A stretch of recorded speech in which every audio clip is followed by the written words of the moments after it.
Oi, pessoal, tudo bem? Hoje nós vamos começar nosso podcast com uma pessoa muito especial, com um tema super bacana. E hoje vai ser algo assim que vai mexer com a sua estrutura, com o seu estômago. Estamos aqui com a nossa convidada, a Cris, uma amiga muito querida. Fala oi para eles, Cris. Olá, boa tarde, tudo bem? É um prazer estar aqui, espero compartilhar bastante informação e contribuir muito com vocês hoje. A Cris é uma querida, gente. Olha, ela vai falar um pouquinho do que ela fala, do que ela faz. Ó, do que ela faz, já tô ficando doida já. Do que ela faz. E eu acredito que vocês vão gostar muito desse podcast. Ele vai ser bem esclarecedor. Cris, fala um pouquinho do que você faz, né? Com as suas habilidades, porque o povo aí deve estar tudo curioso, sabendo quem que é essa pessoa, o que que faz essa pessoa, né? Sim, bom, eu sou nutricionista. Atuo no atendimento de crianças e adolescentes, principalmente autistas e com seletividade alimentar. Então, 90% do meu público está dentro ou do espectro do autismo ou dentro da seletividade alimentar e às vezes em ambos. Olha que legal, hein? É um público bastante desafiador, né? Que ainda faltam muitos profissionais da saúde, não só da nutrição, mas, né, da saúde como um todo, para amparar este público, né? Que é diferenciado. E além de atuar no atendimento em consultório, eu também sou professora universitária aqui em Suzano, no UniPAG, onde, né, Deus tem ali usado a minha vida, né, dentro da profissão, para estabelecer o reino, né? Porque onde a gente está, onde a gente pisa, a gente está estabelecendo o reino, e eu entendo que tanto no consultório quanto ali na faculdade, o Senhor tem usado a minha vida para alcançar pessoas, para mostrar o seu amor. E é isso, é um pouquinho sobre mim, né? Sobre a Cris, nutricionista e profissional. Olha que bênção, né, gente? A Cris, ela é uma profissional que atua com, vamos dizer assim, com crianças que muitas pessoas, muitos profissionais não estão preparados para trabalhar, né? Quando a gente fala de uma criança, né, dentro do espectro autista, é muito desafiador. Eu, como neuropsicóloga, eu vejo isso no consultório, eu vejo isso com os pais, vejo na escola. Agora, pensa só na área da alimentação, né? Porque vem a seletividade e a Cris é um instrumento de Deus para trabalhar essas crianças, né? E hoje o nosso podcast vai trabalhar muito sobre isso, gente. Nosso tema é o cérebro e a alimentação. Olha que bacana. Então a gente vai abordar bastante dentro disso, como que o cérebro atua. Vamos falar do desenvolvimento das crianças. Vamos chegar nessa etapa, né, Cris? Falar do TEA, da seletividade alimentar, que é o desafio de você, mamãe, o seu filho só come salsicha. E aí, o que eu faço, né? Eita, ela já falou, eita, salsicha. Então, nós vamos falar muito sobre isso. Então, Cris, eu quero trazer com você, né, abordar o tema sobre o cérebro e a alimentação, né? Muitas pessoas acham que é tabu, né? Não tem nada a ver, né, o crescimento da criança com a alimentação. Ou seja, ela come o que ela quiser, na hora que ela quiser.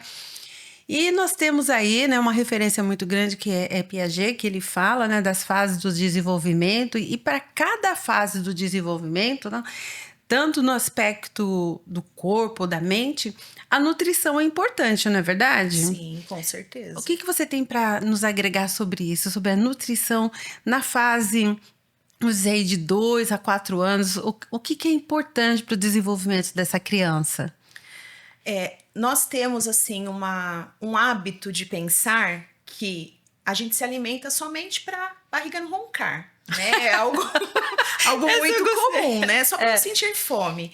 Mas a gente já sente fome para trazer aquilo que o corpo precisa, né? Na verdade, a fome é algo fisiológico mesmo para que a gente, então, consiga se alimentar. Porque quando a gente não tá com fome, né? Fora ali os momentos que a gente tá ansioso, tá com uma frustração e daí desconta, né?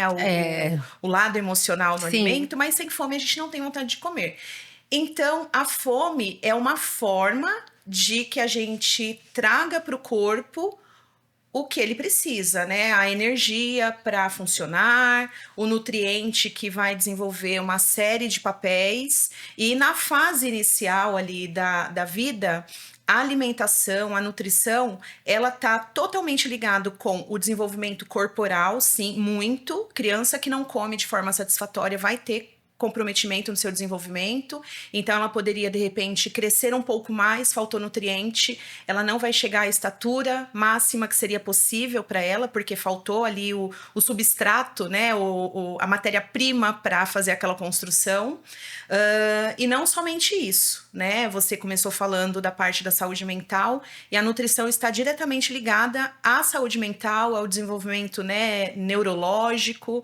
E a criança, nessa fase inicial, uma coisa que eu gosto muito de enfatizar: a gente tem mania também de achar que o que acontece na infância, fica na infância. Então, né, comeu bastante doce ali e tal, não tem problema. Quando crescer, vai melhorar esse hábito. Só que esses excessos também ali dos primeiros anos, eles vão repercutir para toda a vida. Para toda a vida. Exatamente. Então, nesses primeiros anos de vida, a gente está em plena formação de hábitos, por exemplo.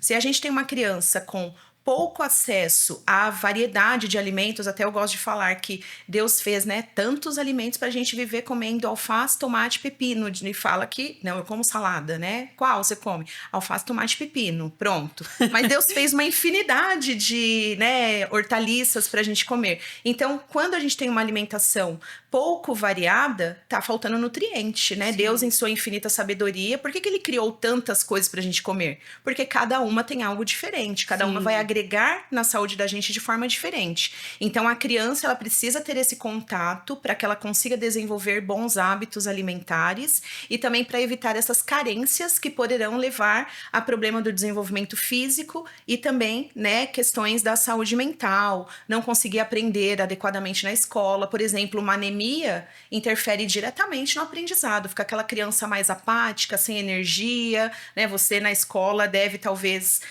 ter contato, né, com muito. Situações assim. Então, tem várias carências que vão interferir também no neurodesenvolvimento, né? Então, a criança, ela deixa de alcançar o seu potencial de aprendizado, de desenvolver outras habilidades, porque falta nutriente para fazer esse cérebro funcionar adequadamente. E, além disso, tem o que sobra também, né? Uhum. Que a gente, quando pensa na criança pequena, a gente nunca acha que é demais comer, todo dia um docinho. Às vezes os avós, né, têm hábito de... A avó é muito açúcar, né, gente?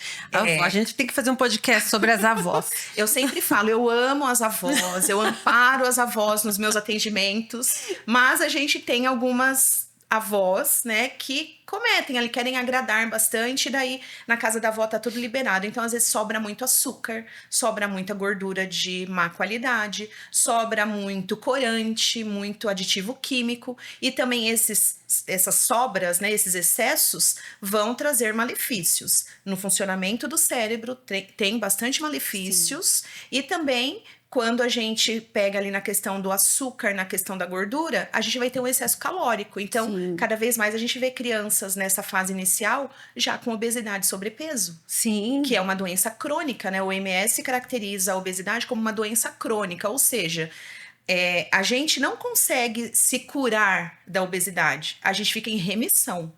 A gente entra em controle da obesidade. Uma vez obeso, é quase que sempre obeso, é que nem o hipertenso, ele entra no controle, então ele toma sua medicação, às vezes não precisa da medicação, ele faz ali as mudanças do estilo de vida, e aí então ele fica controladinho, bonitinho, mas em algum momento essa pressão vai voltar a aumentar, porque ele é um ser hipertenso, ele só está controlado, a doença está em remissão.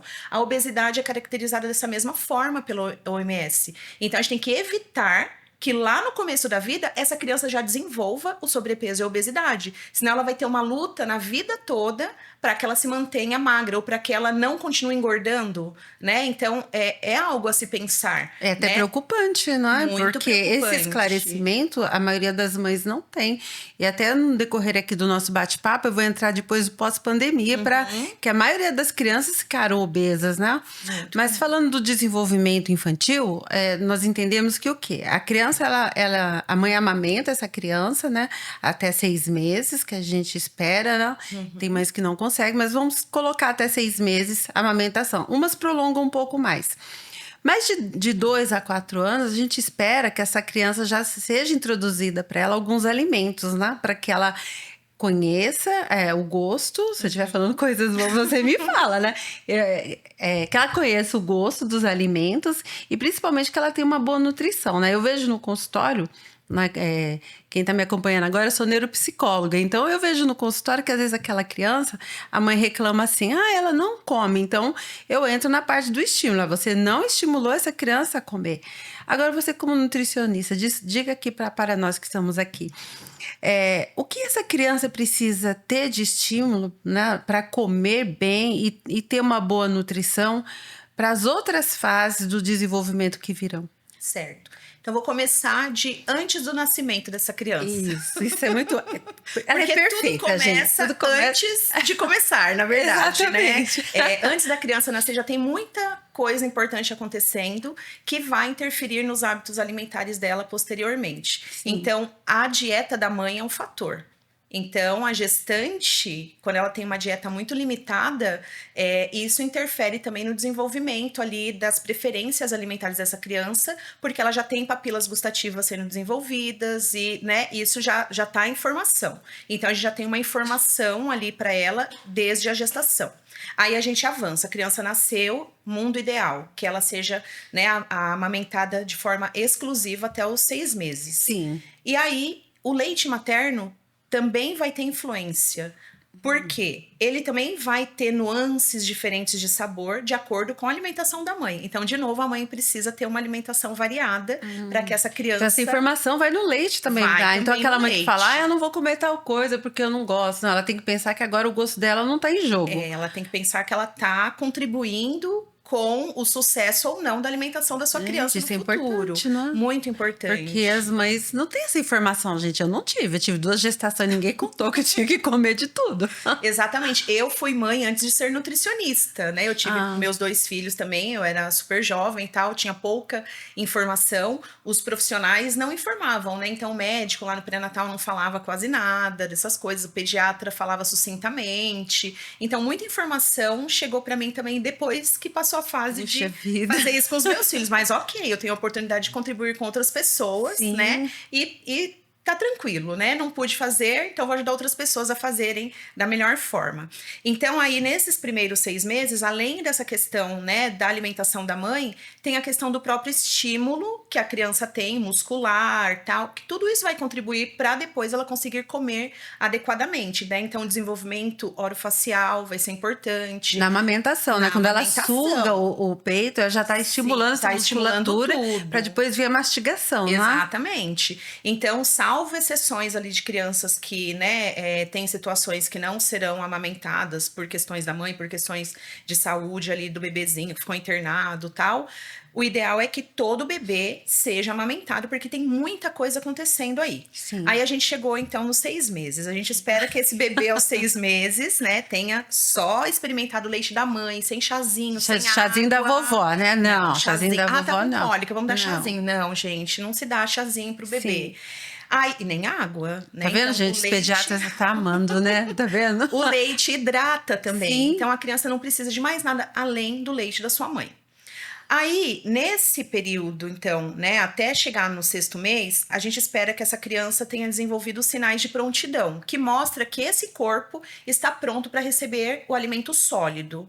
Então, tem algumas, né, por exemplo, a criança já tem que ter uma curiosidade pelo que ela vê, levar à boca, algumas coisas que, né, normalmente o bebezinho ali de 5, 6 meses, ele tem mania de pegar as coisas e levar para a boca, ver alguma coisa, ele fica muito vidrado, ele quer aquilo. Essa curiosidade faz parte. Aquela linguinha que fica para fora constantemente já tem que ter reduzido isso, porque senão vai atrapalhar a hora que vai colocar o alimento sólido. A criança já tem que ter sustentação cervical, porque senão é um risco de engasgo. Exatamente. Se é prematuro, né, dependendo o tempo de prematuridade ali, vai ter que fazer a correção da idade. Então, tem alguns pontos que a gente observa para, então, saber se realmente, 6 meses, vamos começar a introdução alimentar. Então, tá tudo bonitinho, 6 meses vai iniciar a introdução alimentar. Na introdução alimentar, que se estica até os 2 anos da criança, então ela inicia aos 6 meses e finaliza a introdução alimentar ao completar 2 anos. Por quê? Durante esse 1 ano e meio, ela está sendo apresentada a diversos alimentos, né? E ainda quando a gente fala ali dos primeiros meses da introdução alimentar, a gente está falando de uma criança que, até recentemente, ela sabia que o leite da mãe enchia sua barriga. Sim. O leite da mãe matava sua fome. E agora a gente quer dar outra coisa que é estranha para ela. Então, às vezes a criança faz aquela carinha feia. É normal, né? Ela recusar, né? Sim, faz parte do processo. Porque é algo novo, né? Exatamente. Tem muitas mães que falam, não quer, vou voltar pro peito. Não gostou. Porque é cômodo, não é? Ou acha que não gostou. Então, ofertou 1, 2 vezes. Não gostou mesmo, não vou mais dar. Não, tem que ser no mínimo, de 8 a 10 vezes. Na introdução alimentar, um alimento novo, a gente tem que apresentar no mínimo de 8 a 10 vezes, de formas diferentes. Então, olha quanta coisa a gente já tem que trabalhar aqui nesse início. E precisa preparar essa mãe também pro lado emocional, né? Porque cortar aquele vínculo de você pegar a criança, colocar ela no seu peito, tirar para dar o alimento, a mãe tem que estar emocionalmente bem preparada, né?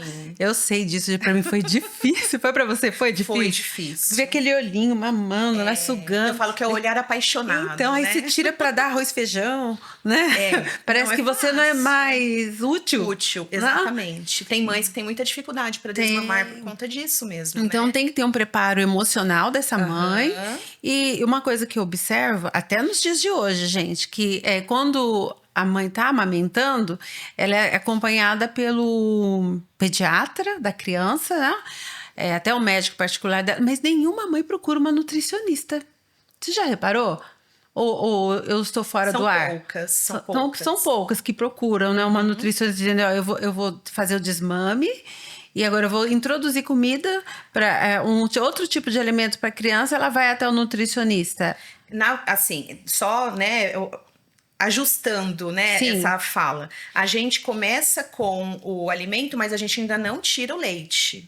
É ideal que o bebê siga sendo amamentado pelo menos até 2 anos. Sim. Então, o que acontece? Até 1 ano, o leite é a principal fonte de nutrição do bebê. Mesmo que a gente iniciou a introdução alimentar. Vai mantendo os dois. Vai mantendo os dois. Porque o leite ainda entrega muito nutriente. Ele ainda é o principal até 1 ano. Passou de 1 ano, inverte. Então, agora, o alimento é a principal fonte. Não que o leite não seja um alimento, mas só para dizer o alimento sólido, né? Sim. Ele passa a ser a principal fonte e o leite passa a ser o complemento. Mas também, de acordo com a OMS, né, é importante que siga com esse aleitamento até 2 anos. Ou mais, se for, né, da vontade da mãe. Eu amamentei até 4 anos, o Bruno. Culturalmente, ainda não é tão aceito isso, né? Não, tem gente que acha ruim, mas eu amamentei até 4 anos, porque envolvia o fator emocional e também ele comia outros alimentos, né? Nunca deixei de dar, mas a hora do soninho tinha que ter leite. Sim, e é tudo bem. Né? Eu gostei dessa palavra, tudo bem, gente. Ninguém critica, tudo bem. Isso. É porque a nossa sociedade ainda não está preparada, né, para tudo isso. É muita informação nova, é muita coisa que vem mudando nesses últimos anos, né? A ciência evolui, então as orientações têm que evoluir também, né, com a ciência. Então, à medida, se eu pegar pelos meus filhos, por exemplo, com 4 meses, o pediatra orientou já a introdução alimentar, porque era o padrão. Era o padrão antigamente, meus filhos, né, agora estão com 21 e 24 anos. Então, há 20 anos era esse padrão. Né? Então, começava, não se incentivava tanto o aleitamento ali exclusivo até 6 meses. Falava que era importante, mas ninguém te dava aquele incentivo de fato. Sim. E depois, né, com 4 meses já começava a dar suquinho de laranja-lima, batatinha amassada e tal. Era esse o padrão. Sim. Mas a ciência evoluiu e mostrou que antes dos 6 meses, o sistema digestivo ainda não está preparado para o alimento sólido. Esse bebê tem muito a evoluir antes de iniciar com os alimentos sólidos. Então, a gente começa aos 6 meses, mas não para o aleitamento materno. Segue, o aleitamento continua sendo extremamente importante. Então, só deixa, nos dias de hoje, a mãe só deixa esse aleitamento se a criança deixar. Caso contrário, ela pode prosseguir. Pode prosseguir. Tá tudo bem, né? Tá tudo bem, gente. Tá tudo bem. Enquanto for satisfatório pra mãe e pra criança... que gostoso. Segue, tá né? Tudo bem. Se a mãe... Acontece, às vezes, de a mãe não gostar mais. Ela não se sente mais feliz. Acontece bastante. Sim. Ela acha que ela tem que continuar porque se ela parar, ela vai fazer mal para a criança.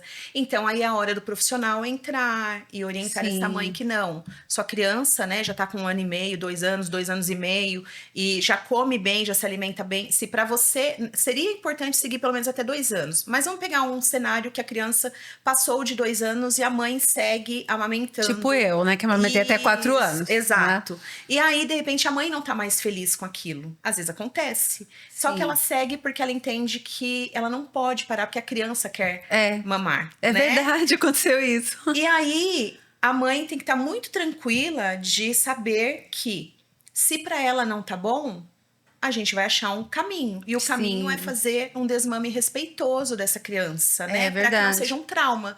Porque senão a gente tira bruscamente, porque pra mãe não tá legal, a mãe já não dá mais conta de tudo aquilo, né? Porque suga até a alma da gente, né? Toda energia. Ainda mais menino, né? Menino mama demais, é verdade, gente. Normalmente. E aí, então, a gente vai fazer de uma forma que a criança vai entendendo que tá chegando o fim daquela fase dela, né? E aí, então, com todo respeito, com muito amor, carinho, todo carinho. Eu fiz isso com o Bruninho, meu biscoito. E tranquilo, né? Quando, de repente, pronto, não mama mais, a mãe segue a vida feliz. A gente vai com todo cuidado e ele fala assim, não quero mais tetê. Pois é isso. Como você não quer o tetê? Então aí fica a mãe feliz, porque, né, ela já não estava mais dando conta de, né, daquele... É um trabalho, querendo ou não, porque hoje né? a mulher, ela não fica só em casa, né? Exato. Então pensa só, o dia inteiro, uma jornada de trabalho e à noite amamentar, o pouco de energia que eu tinha ia tudo pra ele. É isso mesmo. Eu me senti um maracujá murcho, meu Deus. Mas pra criança também, pra ela, às vezes, é o momento dela estar com a mãe. Eu acredito que na minha época ele estava substituindo, né, era mais emocional estar no meu peito do que valores nutricionais. Exato. Não é? Porque ele já comia de tudo, né? E nessa fase já, assim, não precisa, né, do leite. O alimento já supre tudo que a criança precisa, né? Então, para muitas crianças é realmente isso. Então, a mãe passa o dia todo fora, quando chega ele quer o chameguinho ali, né, com a mãe. Sim. E aí é isso, ele entendeu que quando ele vai ali ser amamentado, ele tem esse momento só pra ele, exclusividade com a mãe, né? E aí é bonito, né? Sim. A amamentação é algo muito bonito, né? É algo muito lindo. Quando eu dou aula de nutrição nos ciclos da vida, então eu pego tudo isso do início da vida lá na pré-concepção, tal. Que lindo. E aí eu sempre enfatizo, eu falo, gente, não tem como não ver Deus em tudo isso, né? Como que é tudo tão encaixadinho, tudo tão perfeito. E tudo no tempo certo, tudo né? Tudo no tempo certo. Vai gerando, depois quando nasce, vem o leite, né? É tudo lindo, hormônio que sobe, hormônio que abaixa, tal, para poder tudo acontecer de acordo com Deus o esperado. Deus é perfeito, né? E triste quem não enxerga Deus em tudo verdade. isso, né? Mas uma coisa eu tenho observado, você falou uma coisa muito linda, né? Que desde a gestação a gente tem que preparar essa criança para os nutrientes que ela está recebendo e que ela virá receber, né? Mas ainda dentro da parte do desenvolvimento, o que eu percebo bastante é a importância da nutricionista. Por quê? As mães, quando elas alimentam seus filhos, elas alimentam no sentido de vida. Eu tenho que dar alimento para essa criança para ela viver e crescer. Só que não tem uma orientação assim, você tem que alimentar seu filho porque ele vai crescer, se desenvolver, cada área desse corpo, principalmente o cérebro, vai desenvolver para uma habilidade específica numa fase. Então, não tem essa orientação. Então, o que acontece? A mãe ela vai alimentando simplesmente por vida, né? E você não vê essa importância de dizer, você tem que comer esse tipo de alimento, estimular seu filho a comer esse alimento, porque lá na frente, na parte da cognição, ele vai precisar disso. Né? Porque se você não der lá na frente, você vai ter que suplementar. Exatamente. E vai ser pior. Então, o que você tem a dizer sobre isso? Conta pra gente. Bom, nesse contexto, eu sempre vou ser a defensora da alimentação variada. Porque quando a gente come aquela ideia do prato colorido, né? O prato mais colorido é mais nutritivo. Isso é verdade mesmo. Então, quando a gente entrega essa variedade, a gente está entregando os nutrientes de forma adequada, né? A gente tem hoje na infância, assim, muito comum a anemia, por exemplo, a carência de algumas outras vitaminas do complexo B, por exemplo, alguns minerais que são importantíssimos, né, para a imunidade, para funcionamento de intestino, para funcionamento do cérebro. E o alimento, quando a gente come de forma variada, a gente já vai receber isso de forma natural e a gente já vai preparar para as próximas fases. Então, isso é desde pequeno estimular essa criança a provar. Sim. Né? Porque Não, eu analisando no âmbito neurológico, existe o gosto? Existe, mas existe a adaptação e o comportamento. Então, Sim. você dá um jiló para um adulto hoje que nunca comeu, é uma coisa, né? Aham. Agora, para uma criança, você colocar lá vários tipos de alimentos, inclusive o jiló, e deixar ele experimentar, ele vai se habituar com aquilo. Você concorda? Faz sentido o que eu te digo? Concordo plenamente. Inclusive, você já deve ter visto, né, vídeos de bebezinhos provando limão, provando Então, maracujá e se E é divertido, contorce. mas depois ele, né? E daqui a pouco ele O se cérebro acostuma. aprende com aquilo. Exato, é uma informação nova, ele tá Sim. aprendendo a lidar com aquela informação nova e daqui a pouco tá tudo certo. E o cérebro, o limão, igual você falou, ele vem com aquele azedinho, mas o cérebro ele entende que aquilo vai ser importante. Então, ele vai Sim. pegar aquele gosto, né? Ele vai armazenar para um momento exato, dizendo, quando você consumir isso, eu vou reter o que é bom para o seu organismo, para o seu desenvolvimento, não é?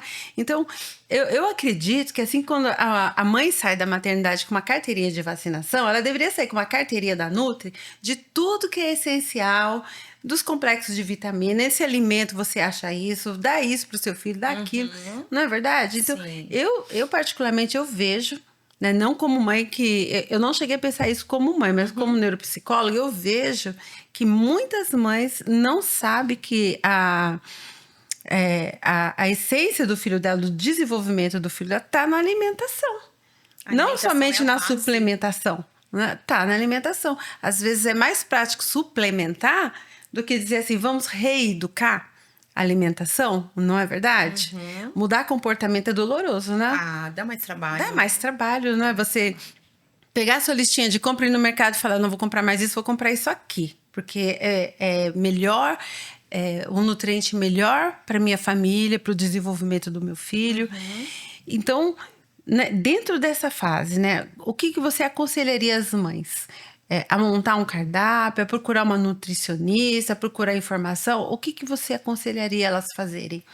Para quem tem, né, acesso, condições de procurar um nutricionista, sim, eu oriento a procurar o profissional, que aí ela pode tirar dúvidas, ela vai ser orientada em vários aspectos, o próprio nutricionista vai fazer um cardápio adequado àquela família, né? Eu trabalho assim, pelo menos, eu não vou, a família chegou lá, a criança chegou para mim, eu vou colocar tudo, não, você não pode mais comer isso aqui, você vai comer só isso daqui, só o que eu tô mandando. Não é a forma de trabalhar. Não é a forma correta, Não é a né? forma correta. Então, o nutricionista, ele vai avaliar o que já é a alimentação daquela família e ele vai ajustar, ele vai inserir, né, alimentos que estão faltando ali, ele vai equilibrar aquele cardápio daquela família. Então, seria muito importante procurar um nutricionista que vai fazer todo tipo de orientação, vai prescrever ali o plano alimentar adequado para a família, pensando na criança, mas que seja possível para a família, porque ninguém dá conta de fazer uma comida para criança, outra, né, para mãe. A reeducação é para a família inteira, É para a né? família inteira. É uma coisa que também, assim, faz parte das minhas falas repetitivas, que eu não atendo só a criança, eu atendo a família. Você reeduca a família inteira. Exatamente. Quando eu faço o cardápio, eu falo, olha, a família inteira pode comer isso daqui. Todo mundo vai estar sendo beneficiado de seguir esse plano alimentar, né? Então, eu olhei para a criança, mas eu olhei para essa família também. E aí, não, essa mãe não tem condições de passar, né, em consulta, tal.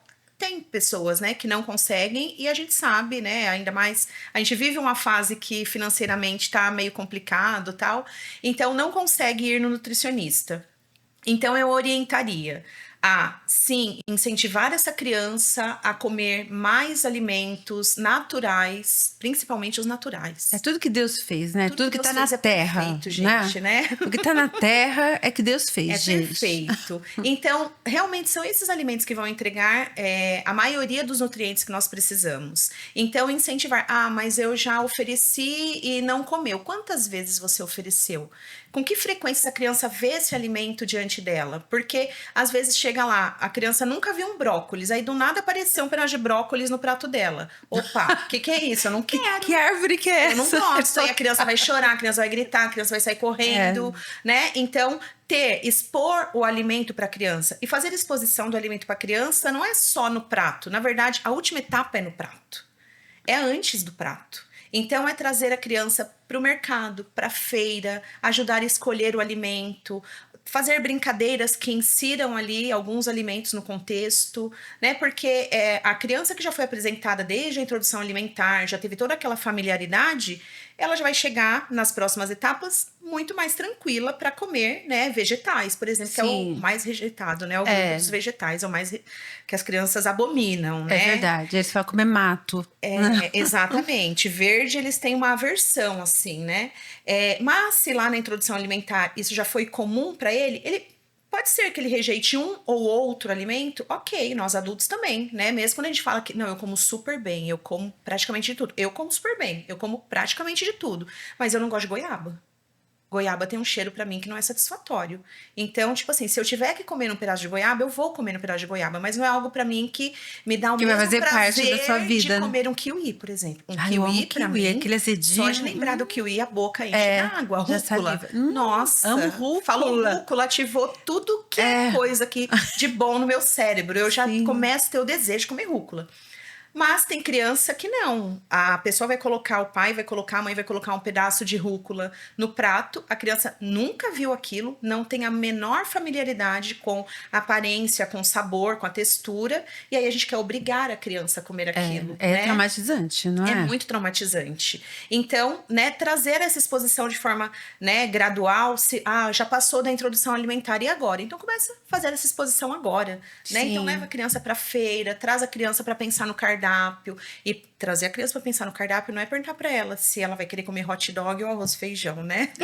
Tem tudo isso. Né? É dar boas opções para que ela faça uma escolha adequada, né? Então, por exemplo, não é eu perguntar para a criança se ela prefere almoçar ou se ela prefere esperar que eu vou fazer um lanche, caso ela não queira comer comida. Não. É eu dar opções dentro do contexto daquela refeição, boas opções, e ela me ajuda a escolher. Isso faz parte até da autonomia, né, da criança, que é muito importante. Dentro do desenvolvimento da criança, a autonomia ela é essencial. Quando essa criança cresce um pouquinho mais, ela começa a frequentar os ambientes, né, tanto escolar quanto outros ambientes sociais, a gente observa muito que essas crianças, elas têm assim... gosta de comidas rápidas, não? E essas comidas rápidas, elas não têm nenhum nutriente. Eu observo muito isso na escola. O que acontece, né? As lancheiras, elas vêm com coisas práticas e elas não agregam nada no desenvolvimento cognitivo dessa criança. Então, o que eu observo? Que a potencialidade dessa criança de aprender, ela cai muito por falta de nutrientes. Então, hoje eu tenho visto muito no ambiente escolar alguns casos. Primeiro, da criança que está muito apática. A mãe olha ou alguém olha e fala, nossa, essa criança, né, ela está triste, ela está sonolenta, ou vence já os rótulos de TDA com predominância à desatenção. Mas não é. Eu vejo que é falta de uma boa alimentação. Ou nós estamos vendo muito casos também de crianças com laudo ou com rótulos, né? Não vamos dizer laudo, que o laudo já vem mais preciso. Com rótulo de TDAH, ou seja, com hiperatividade, mas por uma alimentação não saudável, excesso de açúcares. Então, isso deve ser mudado, esse hábito dos pais, não é? Eles têm que ter um olhar mais sensibilizado para o tipo da criança, né? Porque o indivíduo... Conhecer esse indivíduo. Às vezes a mãe fala, é meu filho, é minha filha, mas não conhece a essência. O desenvolvimento dessa criança, tanto o físico como até o cognitivo.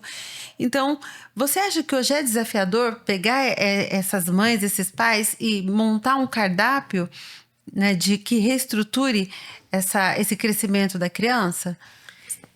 É desafiador de certa parte, né? Eu entendo assim que muitas vezes nós temos que mudar a mentalidade dos pais, né? Então as pessoas acreditam sempre que comer mais saudável é sempre mais caro, é sempre mais difícil. Sim. E o papel também do nutricionista é mostrar alternativas que caibam na rotina, que caibam no poder aquisitivo daquela família. Sim. Então, quando é bem orientado, a gente consegue vencer essa dificuldade ali, né? Então, os pais entenderem que tudo bem se ele precisa comprar no mercado alguma coisa já pronta, mas que tem melhores opções. A gente tem que buscar essas melhores opções.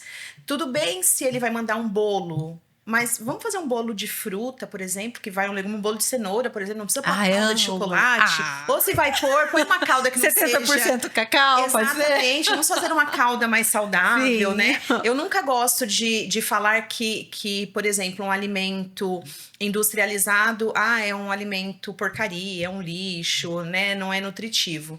Porque, como eu trabalho com seletividade, eu recebo muitas crianças que a base da alimentação, da grande maioria, é de alimento industrializado, né? Então, tem muita explicação para essa preferência pelo industrializado, porque, por exemplo, é o morango. Se a gente compra o morango em algumas épocas do ano, ele é mais docinho, ele tá maior, ele tá mais vermelho. Dependendo da época, ele tá anêmico, ele tá azedo e ele tá minúsculo. É verdade. Ele oscila, né?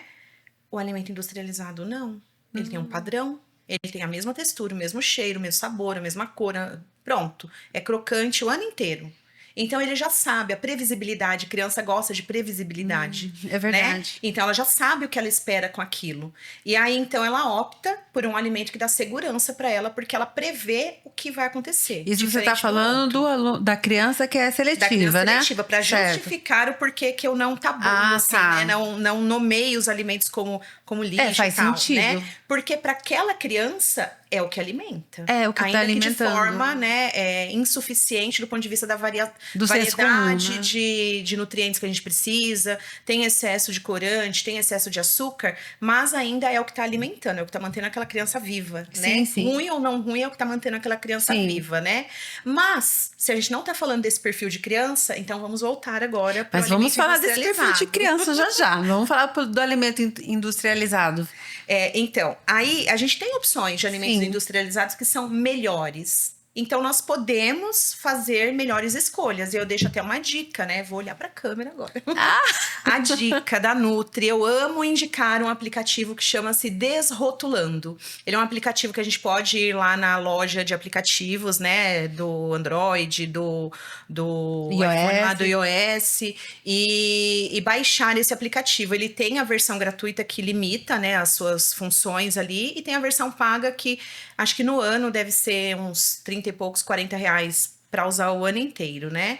E lá a gente consegue pesquisar o alimento industrializado. Então, eu consigo ir naquele aplicativo e pesquisar, por exemplo, o salgadinho que meu filho sempre leva para a escola e entender qual é a pontuação que ele tem dentro do aplicativo, que vai de 0 a 100. Números menores são piores, né? E números maiores são melhores. Olha que dica maravilhosa. E aí ele coloca tanto número quanto cor. Então, vai vermelho, amarelo e verde, né? Igual o semáforo, então, pra gente entender. Olha que legal. Fácil. Isso quando a mãe for fazer a lancheira da criança, ela pode usar esse aplicativo, Sim, né? sempre indico para as mães usarem. E ensino as crianças que já sabem ler, que já têm ali uma facilidade de até para usar. Adolescente dá, né? As meninas, né? Adoram. Amam usar, porque aí eles querem ajudar a mãe a fazer a lista para poder achar, então, uma coisa que seja verde, né? Então, eu preciso trocar isso aqui que eu como. Nossa, isso aqui é vermelho. Nossa, Coca-Cola... Gente, não posso falar marca. Nossa, tal refrigerante tem só um ponto. Então, por que ele tem só um ponto?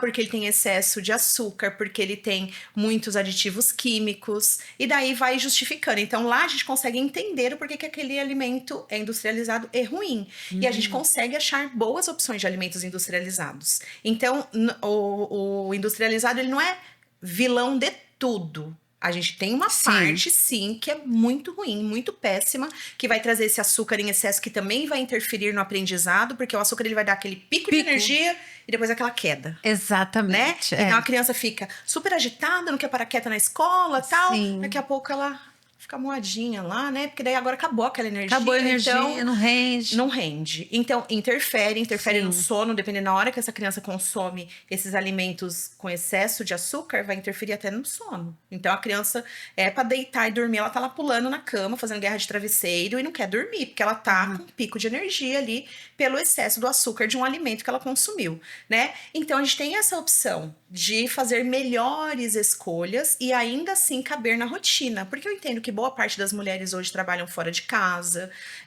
tem ali uma dificuldade de organizar, né, toda a rotina familiar com a sua rotina profissional, né? Eu sou uma dessas mulheres que sofre com a rotina, né, do trabalho e a rotina de casa, tem que achar formas de fazer tudo dar certo. né? O famoso equilibrar os pratos e às vezes um prato cai. Exatamente. Né? E nunca é o do trabalho que cai, né?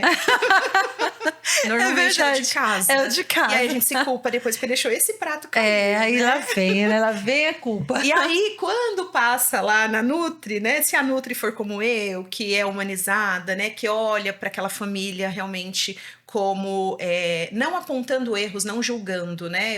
Hoje até de manhã, quando eu tava indo atender, uma mãe mandou mensagem para mim e falou assim: Cris, não me julga, eu não fiz nada do que você me orientou. E aí eu respondi e falei: nunca vou te julgar, eu vou tentar entender a sua dificuldade para eu achar uma outra saída. Porque mudar comportamentos é desafiador. Exatamente. Então, dá pra gente readequar tudo isso, ainda que o industrializado facilite a minha rotina, mas que eu faça melhores escolhas de industrializado. Tem melhores Ou escolhas. seja, né? Tudo é bom, nada em excesso. Seria Exato. isso? É isso aí. Esse é o segredo.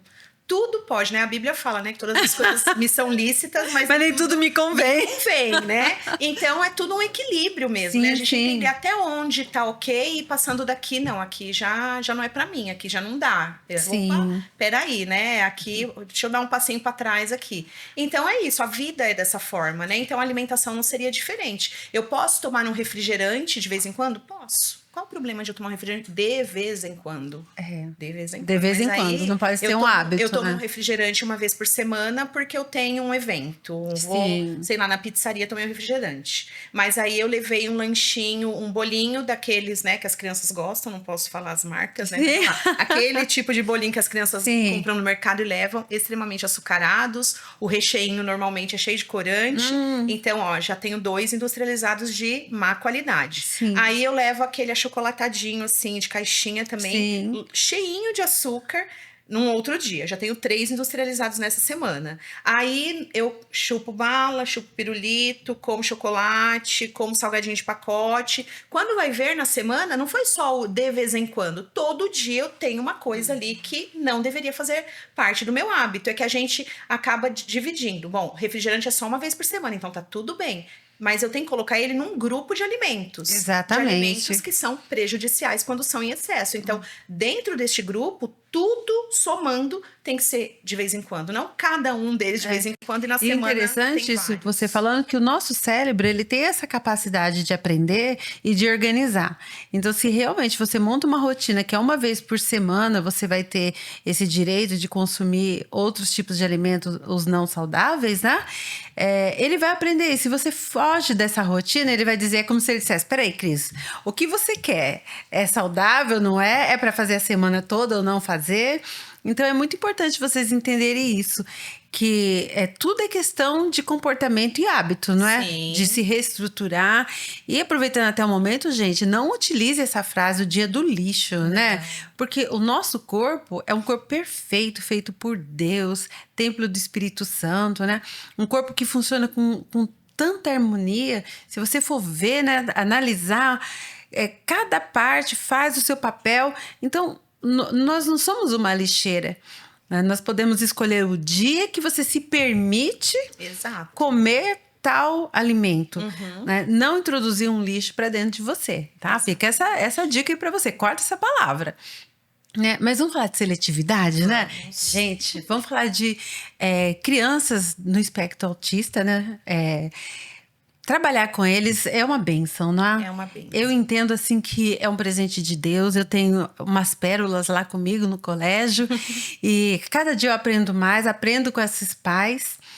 E a seletividade, eu vejo que é um dos maiores desafios dos pais, né? Porque o aprendizado entre aprender alguma disciplina, um novo conhecimento, eu vejo que não é tão desafiador assim, porque eles têm um hiperfoco, de repente, em matemática, em geografia. Mas a comida, eu observo que eles são seletivos, ou come só aquilo, se mudou a marca, já é um desafio. Fala um pouco sobre isso para nós. Sim. A seletividade, ela não é particularidade do autismo, né? Assim como também nem todo autista será seletivo. Sim. Mas é muito comum. É comum. É muito comum. Boa parte das crianças autistas que eu atendo também tem seletividade alimentar. Então, é eles coexistem, né? Sim. É bastante desafiador, porque normalmente essas crianças, né, os pais já inseriram ali alimentos industrializados justamente pelo desespero da criança não comer. Então, né, por isso que não tem como julgar. Não tem, não tem gente, como, não né? tem. Pensa, a criança fica dias sem querer comer e acontece, né? Eu acompanho uma criança aqui de Suzano, né? Desde que ele era bebê e tal, ele tem múltiplas alergias. É uma criança com bastante Comorbidade. complicações, comorbidades. E aí ele também era extremamente seletivo, ao ponto de ficar dias sem aceitar nada. E aí depois dava uma hipoglicemia, não acordava, ia para o hospital, ficava internado, já ficou na UTI várias vezes, né? Por outros motivos, mas também por conta de passar mal porque não comia há dias. E aí pensa na cabeça dessa mãe, desse pai, vendo essa criança não aceitando absolutamente nada, dias sem comer. Vai tentando de tudo. Sim. Tenta salsicha, tenta presunto, tenta linguiça, salgadinho de pacote, refrigerante, Macarrão macarrão instantâneo. instantâneo, e por aí vai. Então, não tem como condenar isso. Não é a tem. tentativa de, meu filho vai morrer se ele não comer. Sim. Então, eu preciso fazer com que ele aceite alguma coisa. Seja lá qual for essa coisa. Por isso que lá no início do nosso, né, da nossa conversa aqui, eu falei sobre os industrializados neste contexto, né? De que em alguns momentos eles serão Salva necessários, vidas, é né? o que vai salvar. Ah, não Sim. é o ideal. Não é o ideal, mas Mas foi é o que tem pro possível momento. ali. Exatamente, né? Então, a gente tem realmente o mundo ideal e o mundo possível. Neste contexto, o possível foi esse. Certo. Né? Então, por coexistir o autismo e a seletividade, então acaba que é isso que mora ali, 90% dos meus atendimentos está dentro desse público. E aí chegam crianças, por exemplo, que aceitam 3 tipos de alimentos. O biscoito lá de uma marca específica, o leite lá de um jeito específico e um macarrão puro, sem nada, absolutamente nada. A mãe já está desesperada. Então, onde essa mãe vai, ela carrega o macarrão, o biscoito, o que essa criança come. Vai viajar, tem que levar tudo isso. Vai para um restaurante, tem que levar tudo isso. É muito difícil. E realmente é algo que leva muito a essa busca por ajuda, porque causa um desespero mesmo, né? Um medo ali do que vai acontecer com essa criança, né? E os pais de autistas, é bem interessante que eles são pais, na grande maioria das vezes, eles são pais muito informados. Sim. Eles, né, porque o autismo é algo que até recentemente não se falava tanto, então eles tinham que procurar a informação, porque nem os profissionais da saúde sabiam muito falar sobre isso. Isso e é ainda, fato. né, ainda tem Ainda não poucos, sabe, porque né? eles são uma caixinha de surpresa, né? Sim. Quando a gente pensa que sabe, não sabe nada, vai aprender mais coisas. Então, esses pais, eles são bem informados, né? E quando eles vão tentar alguma coisa assim, com certeza eles já tentaram outras coisas antes, né? Não é assim, não comeu hoje, deixa eu ver aqui qual o produto do mercado. Não, ele já tentou o que é a base ali da alimentação de uma família, porque por mais que uma família tenha um alto consumo de industrializados, ela tem um arroz e feijão. Sim. Ainda que ela não coma 2 refeições por dia com arroz e feijão, mas arroz e feijão faz parte da alimentação básica do brasileiro, né? Então, eu acredito que esses pais já tentaram o arroz e feijão. Com e certeza. é o que normalmente eles relatam. E relatam chorando muitas vezes, né? Das tentativas. Muitas vezes a forma que tentou forçar, porque às vezes eles tentam forçar no desespero, né? E aí é uma coisa que eu sempre falo, forçar nunca é o caminho também, porque isso vai gerar um outro problema, uma outra barreira, que é o trauma, né? E às vezes vai afastar a criança ainda mais daquele alimento, porque para que é o desgaste emocional dos pais, né? é muito desgastante mesmo. E aí dentro dessa questão do porquê que essa criança, né, fica tão seletiva assim, a seletividade, ela não tem uma causa específica. Sim. Ela tem ali algumas possibilidades e às vezes várias delas estão coexistindo também naquele caso, né? Exatamente. Então, a gente tem questão de trauma, a gente tem questão de problemas lá na introdução alimentar, a gente tem questões de falta de habilidade de mastigar e engolir. Então, a criança, que às vezes ela não tem força para mastigar, ou ela não sabe, porque a gente tem todo um movimento, né, facial ali para mastigar, que pra gente que já é natural esse processo de mastigação, parece que, tipo, não dá trabalho nenhum, mas o corpo precisou aprender a fazer isso. Exatamente. E às vezes esse corpo não aprendeu, Então, vai precisar de uma fono, por exemplo, para ajudar essa criança a desenvolver essa mastigação. E às vezes a deglutição também. Então, não engole, não consegue, engasga. Se engasgou 1, 2 vezes, ficou lá perdendo o fôlego, a criança tem medo de comer. Exatamente. Então, ela não vai mais comer aquele alimento. Exatamente. Então, ela vai associando Sim. aquele alimento. Outra questão também, às vezes, é a própria dentição. Sim. Então, quando eu começo a acompanhar crianças seletivas, eu já quero saber se já passou no otorrino para avaliar se respira bem, se não tem, né, alguma coisa na garganta, se não tem um refluxo. Então, eu pergunto se já foi no gastro alguma vez. Eu faço ali toda uma anamnese para Sim. entender alguns detalhes e saber direcionar para quem é o outro profissional que vai trabalhar lado a lado comigo. Que às vezes vai até você na expectativa da Nutri resolver, mas não é a Nutri às vezes, né? Às vezes é um dentista. Exatamente. E Não é acontece, a verdade? criança tem uma cárie que dói, como ela não deixa ninguém mexer na boca, porque ela nem consegue escovar os dentes, que é um problema para ela, muitas vezes escovar os dentes, ninguém viu a cárie. Então, dói quando ela vai mastigar, então ela não quer comer. Então ela não quer. Então, às vezes ela toma um leite, alguma coisa assim, porque passa direto e é menos, né, menos problema para ela engolir um leite do que mastigar qualquer coisa que seja. Até que leva no dentista e descobre que tinha uma cárie. Olha, assim, gente. Às vezes são coisas, né, assim, do dia a dia, mas como que esses pais não viram? Gente, se a criança não deixa nem escovar os dentes, Você ter um filho atípico, ele assim, demanda a sua atenção diariamente. Sim. De repente, uma cárie passa desapercebido. exatamente. Não é verdade? E às vezes porque justamente os pais não conseguem acessar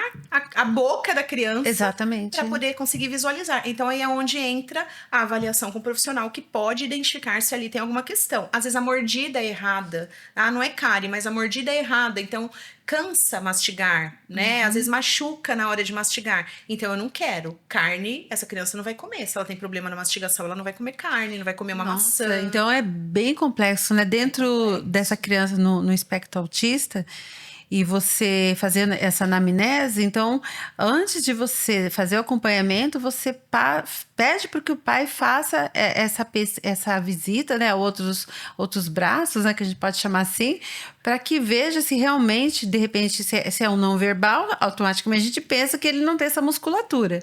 Então, se ele não vai se alimentar bem, porque se ele não fala, ele não exercitou essa musculatura, então ele não vai se alimentar bem.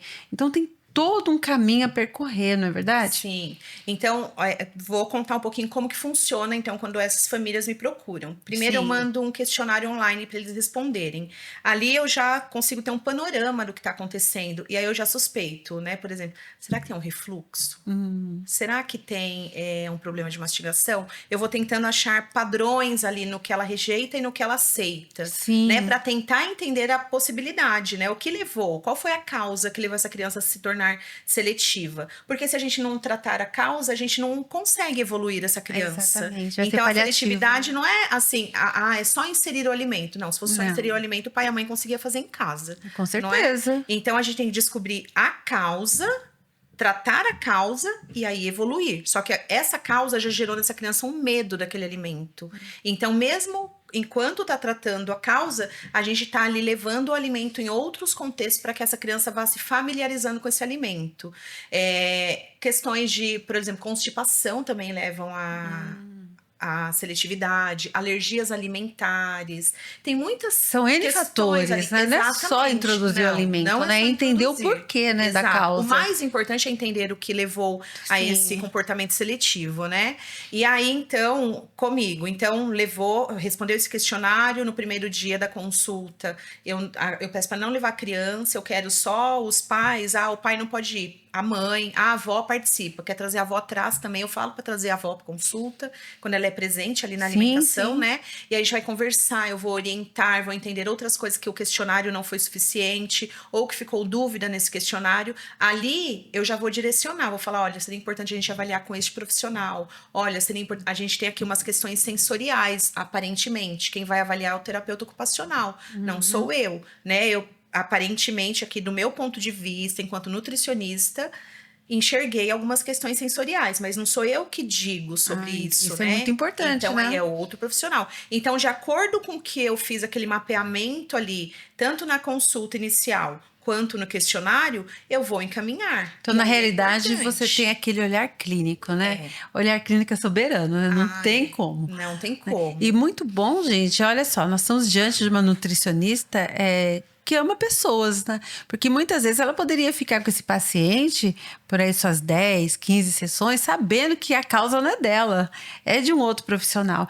Então, isso é muito importante, saber que tem esse olhar clínico, de entender que, peraí, isso não é comigo, é com outro profissional, e principalmente o carinho, né? O olhar humanizado, saber que você está diante de famílias que muitas vezes estão abaladas emocionalmente, porque estar com uma criança dentro do espectro autista é desafiador para a família, né? Eu já conheci mães que foram abandonadas, né, por essa questão, e ela tá lá, uma mãe solo, né, educando, criando essa criança. Então é muito importante, gente, ó, pega depois o arroba da Cris, porque ela é uma excelente profissional, aí não só no que faz, mas tem um olhar clínico e sensibilizado para você. E aí, outra coisa que é muito importante é trabalhar em conjunto. Então, a equipe, né, o multidisciplinar Eu ou amo isso. interdisciplinar é muito melhor, né? Porque esse tempo de mês estudar o caso é importante, né? Porque é uma Exatamente. vida, né? Exatamente. Aí isso é comigo, isso é com você. E a gente chegar no parecer, não deixar a mãe e o pai ficar pipocando de um lado pro outro. Exato. Porque dói, né? Aí, de repente, vai na Cris, a Cris é carinhosa, humanizada. Aí vai no outro profissional que nem olha. Aí a mãe já para ali, já desiste ali. Agora, quando tem um time trabalhando junto, né? Isso, nossa, o resultado é muito mais assertivo, não é? É mais pontual. A criança se sente bem, a mãe se sente bem, né? A família como um todo se sente bem, porque se sente amparado de fato com certeza. ali, né? Isso faz muita diferença. Então, esses pacientes, né? Essas crianças que eu encaminho para outro profissional. Tem criança que eu falo que eu só quero falar de novo, né? Só quero acompanhar quando então eu tiver um parecer daquele profissional. Importante. Tem criança que mesmo enquanto o profissional está avaliando, eu também estou acompanhando. Então, cada caso é um caso. Até que essa criança consiga comer novos alimentos, eu tenho que entregar o nutriente de alguma forma para ela. Aí é onde entra a suplementação. Então, a suplementação, ela tá muito banalizada, né? Hoje a pessoa vai ali numa loja, numa farmácia e compra o que ela acha que ela tem que tomar. E não necessariamente ela precisa daqueles nutrientes, né? Então, na verdade, a gente tem que trazer o alimento é o primeiro. Sim. Não foi suficiente, né? Não teve como suprir com o alimento, agora eu suplemento. E aí, para essas crianças, o suplemento tá muito presente, porque elas não comem muitas coisas, né? Às vezes um grupo inteiro. Então, é um caso essencial, né? Exatamente. Então, assim, mesmo que a família esteja acompanhando com outro profissional, muitas vezes ele ainda vai estar passando comigo. Alguns uma vez por mês, quando entra na terapia alimentar, que é um trabalho diferenciado também, que é levar a criança ali para o contato com o alimento de formas diferentes, até a gente conseguir introduzir na alimentação aquele determinado alimento. Então, algumas vão para terapia, outras não. Outras vão acompanhar lá com outro profissional, vão fazer suplementação, vão vir comigo só uma vez por mês, uma vez a cada 2 meses, tal, por eu acompanhar, né, esses pontos e vai passar lá. Outras vão estar simultaneamente. E já teve, né, até interessante, né, os pais aí ouvindo. Já teve caso que eu atendi. E aí a família já queria iniciar esse trabalho da terapia alimentar, né? Que é essa parte mesmo de dessensibilizar a criança, né? Com aquele alimento, aproximar gradativamente até que ela consiga comer.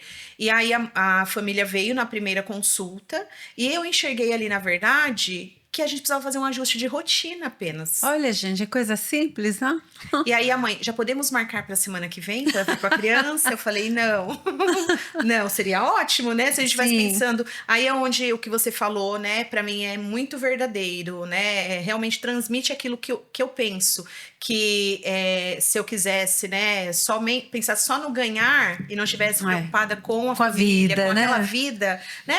Vamos lá, vamos atender. Isso vamos mesmo, atender. Né? Não, vamos terapia. Terapia, a maioria das crianças faz semanal. Sim. Então, para mim, é ótimo, né? Se for pensar do ponto de vista financeiro. Mas não é isso.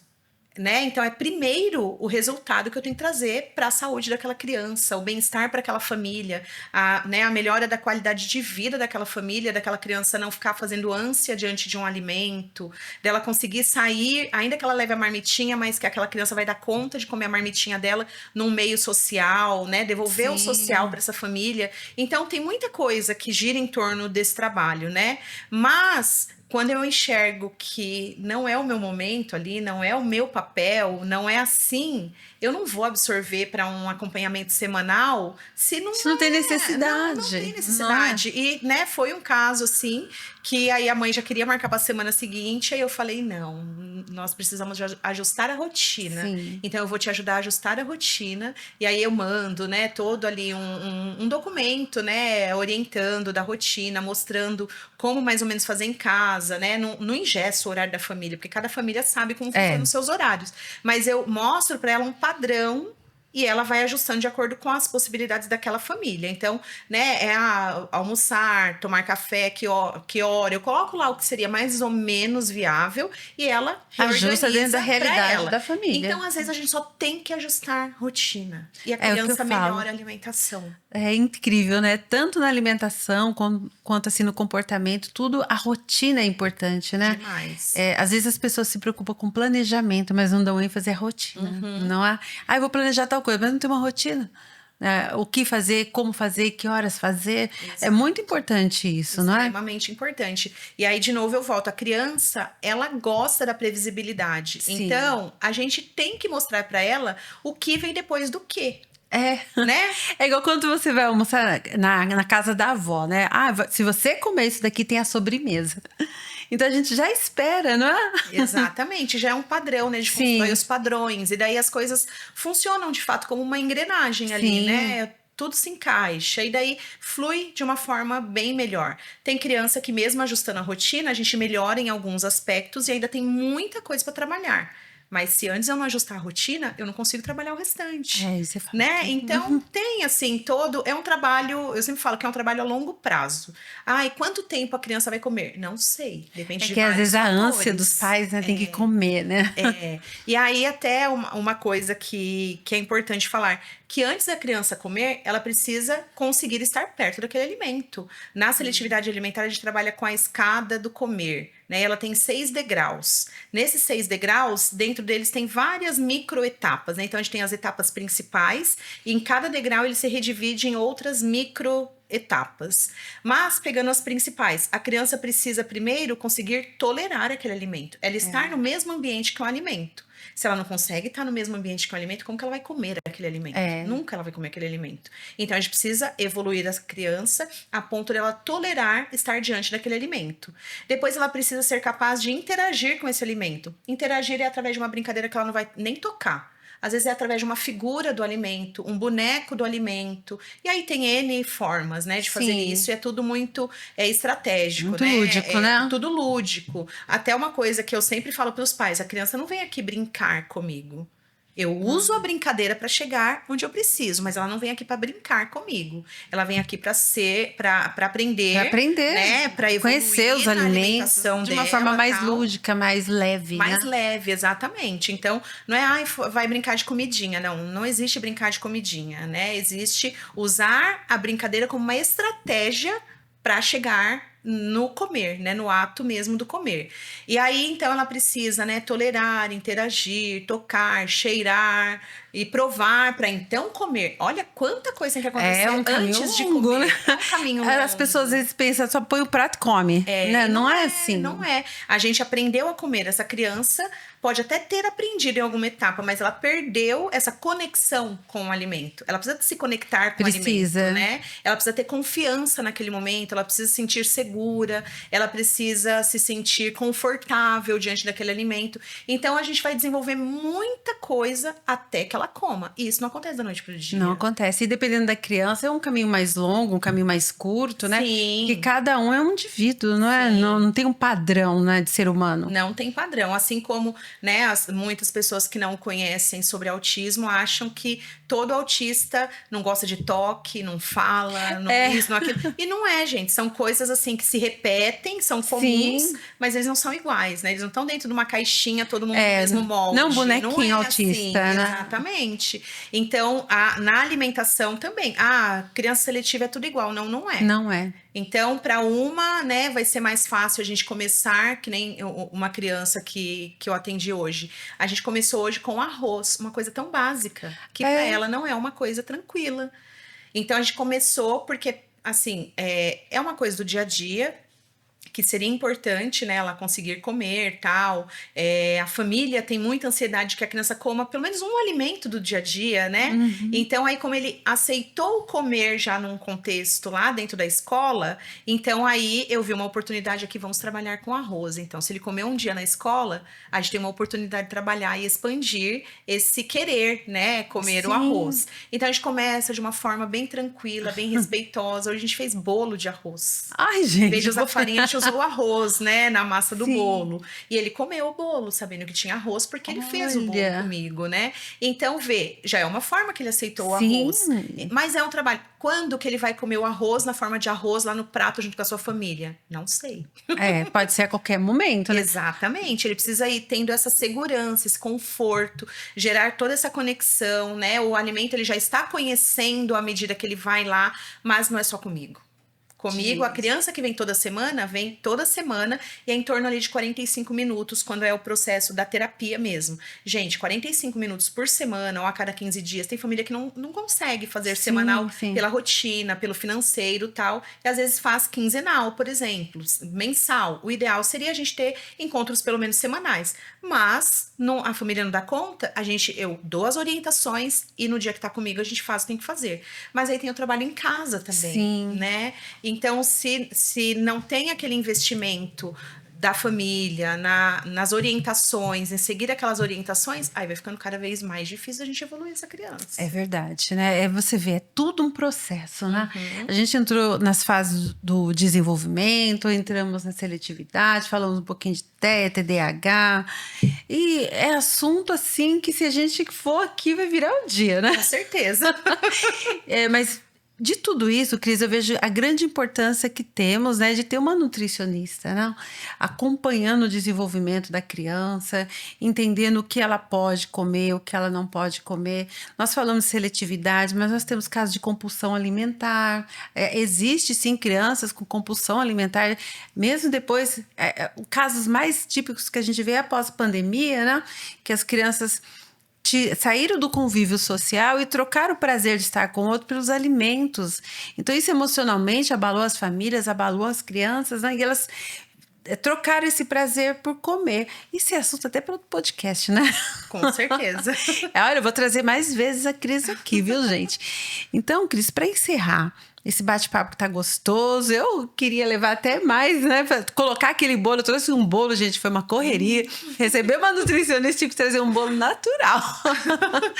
Então, qual conselho que você deixaria para os pais em termos de uma boa alimentação, né? O que eles precisam fazer para que essa criança ela tenha uma boa alimentação no contexto de desenvolvimento? Porque aqui junto está aqui, gente, uma nutricionista e uma neuropsicóloga. Então, a gente tem que unir os nossos conceitos. O que você indica para os pais? Qual conselho você daria para que essa criança tenha um bom desenvolvimento nas suas fases com a alimentação? Que a alimentação seja o mais variada possível, que essa criança tenha contato desde a introdução alimentar com todos os tipos de alimentos naturais, ovos, carnes, todos os vegetais, né, frutas, legumes, as folhas, arroz, feijão, que ela tenha de fato contato desde as fases iniciais. Sim. E mesmo que essa criança começou a rejeitar, não deixe de apresentar o alimento, não deixe o alimento cair no esquecimento, que é o que muitas vezes acontece. A criança começou a rejeitar, a família tira do contexto. É isso que é ruim, né? Essa criança, por exemplo, não gostou de uma fruta. uma maçã, não gostou? Ela não vai comer? Deixa na fruteira. Exato, deixa acessível. Deixa ali para ela ver, ela sentir o cheiro, né? Que nem a manga quando fica dentro de casa.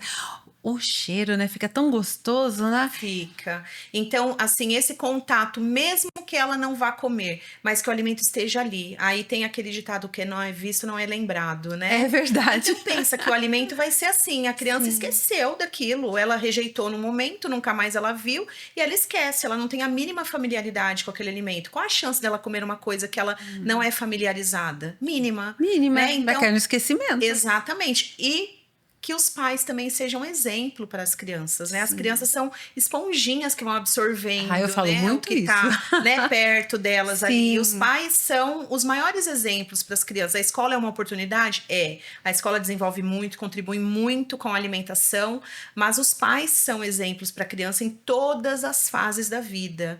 Então, que os pais não só exijam que a criança coma, mas que eles também comam, que eles também comam, né? Vai comer de ló, hein? Precisam comer, né? Porque senão fica assim, parece até uma hipocrisia, né? Eu queria que a criança que rejeita alguma coisa aprenda a comer e eu que rejeito não posso me esforçar para aprender a comer. O pai comendo um hambúrguer e uma salada de alface pro filho, né? Não faz sentido, exatamente. né? Então, que a comida da família seja a comida da família. Exatamente. Então, eu preparei arroz, feijão, ovo mexido e salada de alface, é para todo mundo aquele almoço. Sim. Não é assim, a mãe come uma coisa, o pai come outra, a criança é obrigada a tentar comer outra, não. Que seja algo comum. A mesa é um momento tão importante, né? Para tudo na nossa vida, né? Familiarmente falando. Então, para a alimentação não é diferente, né? O momento da mesa, eu sei que para muitas famílias já se tornou um momento de estresse pelo contexto da seletividade. Mas é um momento também de oportunidades, né? Então, deixa acessível, leva a criança para comprar também junto, pede para a criança ajudar a escolher. Hoje a gente vai fazer macarrão ou vai fazer purê? É verdade. Ela não vai comer nenhum, talvez, mas só dela se sentir importante, ajudando a escolher, isso já vai ali ativando. Desde o ato da compra ali no mercado. Falei assim, uma batata doce. Às vezes na rotina vai correndo, põe tudo no carrinho. Né? E vamos embora. Então, inserir a criança, né, nesse contexto todo que envolve o alimento, e inserir o alimento, não retirar, mesmo que ele seja rejeitado, não retire esse alimento do convívio ali da criança. Tá vendo, gente? Não retire o jiló. O jiló é bom. É uma delícia, jiló. Cris, eu sou muito grata por você ter vindo até aqui, né? Compartilhar todo esse conhecimento, né, com o pessoal. E você que está aí do outro lado, que quer deixar suas dúvidas, eu vou trazer a Cris mais vezes aqui, mas você pode deixar sua dúvida aí escrita, a gente faz questão de responder, tanto para a Cris como nutricionista, quanto para mim, neuropsicóloga. A gente está aqui para esclarecer as suas dúvidas, tá bem? Eu quero deixar o meu abraço para você, né? Ser muito grata. Venha mais vezes, essa mesa, esse tempo aqui é nosso. E é sempre muito prazer, muita honra receber você. Obrigada. Tá bom? Uma serva de Deus, uma nutricionista. E um beijo para vocês, pessoal. Até o próximo podcast.